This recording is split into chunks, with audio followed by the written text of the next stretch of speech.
What's up, everybody? This is Rob Shack. So today we are going to be doing a max speed test in the Zender beta. I unlocked that in my video last week. I hope y'all enjoyed that. It was hilarious. The Zenders are insane cars.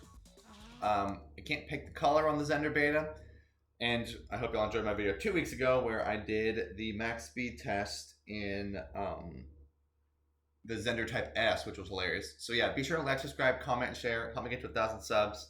It's the goal by the end of the year. We're well underway. I think I just said that, but I just stressed it a lot in the beginning of videos. So this is a max speed test with a Zender Type or Zender Beta. You get it. It's pretty easy to unlock because that race is so funny. This is literally just a better version of the Zender Alpha in pretty much every way. Again, it's still a very fast, very weak car with low handling, but this car is even faster and has an even better top speed and a better acceleration as well. Just basically that's the only difference between this and the Zender Alpha. Very weak car, but it has actual handling, unlike the Zender Type S, which is just a disaster. If you looked at that video, it's just ridiculous. So this car is extremely fast. One of the cars that if you ever wanted to like just go flying around and cruising, the Zender Beta is one of the best cars in the game to do that. There's a few other cars that are almost or just as good, but again, your handling is going to be disastrous, so I'll eventually rank all the cars in this game probably and make it like which cars are the best ones to do stuff, because it's going to be, this one would be one of the gambles in the game.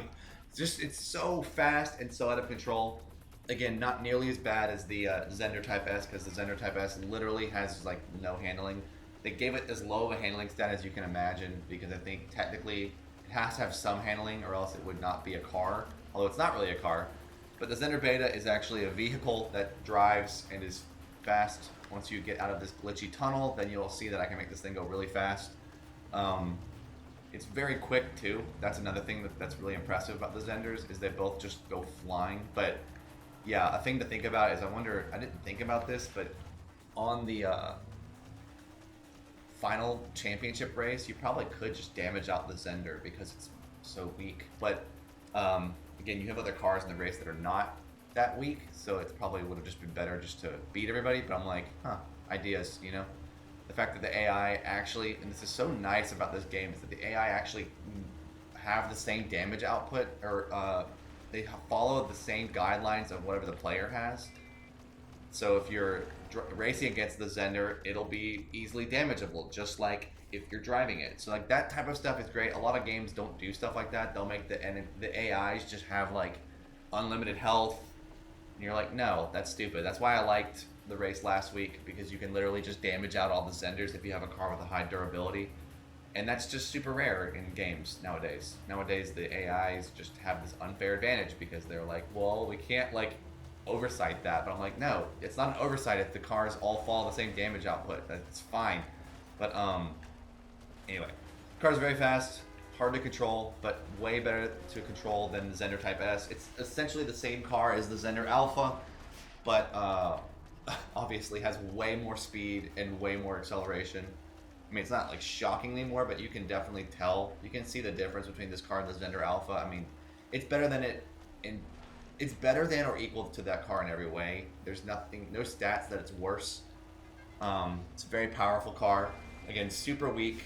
Looks cool. I like it because I pick every car and make it black, so it's cool that the Zender Beta is already black and it has a skull and crossbones on the side of the car just to be super intimidating, I guess, even though it's super weak. So it's not that intimidating, but it's pretty funny. I like it though. I think I would, in terms of the fastest cars in the game, I think it is definitely one of them.